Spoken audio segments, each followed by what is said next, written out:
Jason Turner stood in the humming elevator, watching the flickering light above his head. It was late, too late for any normal meeting, but this wasn't a normal meeting.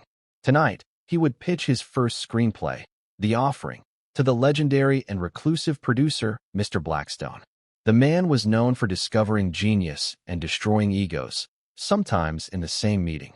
Jason clutched his laptop and script binder as the elevator chimed and the door slid open.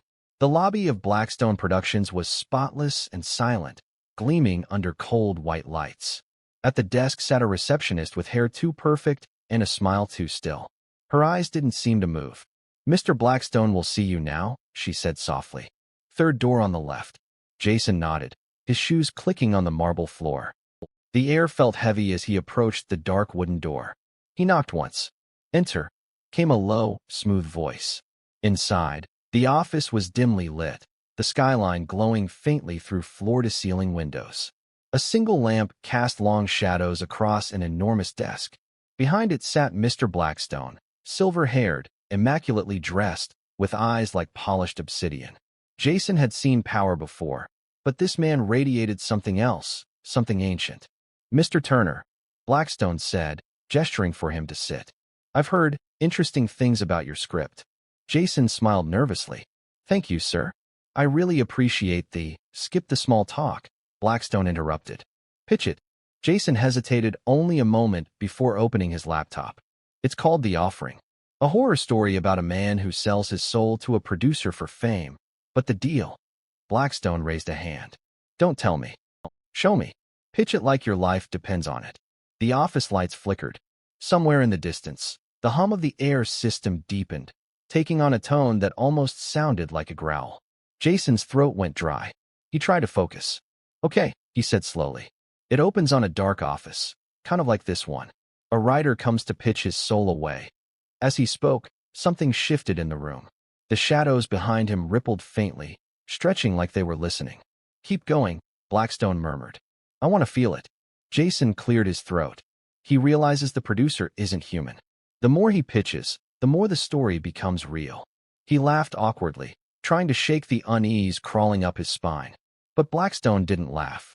His face remained perfectly still. "Interesting," Blackstone said. "Tell me, what does the writer say when he realizes it's too late?" Jason blinked. That line wasn't in his script. He says. "What do you want from me?" Blackstone smiled, a slow, unsettling smile. "Excellent. Now ask me that again." Jason hesitated. "What do you want from me?" The lights dimmed to a deep, bleeding red. The temperature dropped, and Jason's breath fogged the air. Blackstone rose from his chair. "Your story, your voice, your soul." Jason stumbled backward, nearly tripping over the chair. The shadows peeled away from the walls, writhing and whispering, forming faces that moaned soundlessly. His laptop crashed to the floor, its screen flickering. His script binder fell open, the pages fluttering as if caught in an invisible wind. He grabbed one. The words were still forming on the page, written in blood-red ink.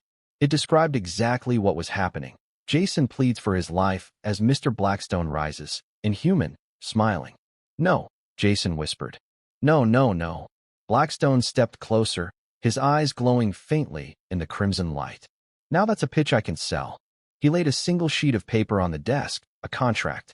Jason's name glowed faintly at the bottom. "Sign it," Blackstone said. "I didn't write this." Jason shouted. Blackstone smiled wider. "You did. You're just catching up." A clock on the wall began to chime midnight. With each toll, Jason's body trembled. His hand twitched uncontrollably, reaching for the pen. He tried to resist, but his fingers closed around it and scrawled his name across the glowing page. The instant he finished the last letter, his veins turned black, spreading like ink beneath his skin. He screamed as his flesh began to smoke, his body collapsing in on itself. Blackstone watched calmly as Jason's form dissolved into a cloud of whispers that swirled around the room and were sucked into the contract's parchment. The paper sealed itself with a faint hiss. Blackstone adjusted his cufflinks and returned to his seat, the faintest smile on his face. From the shadows, the receptionist's voice floated in, calm and practiced.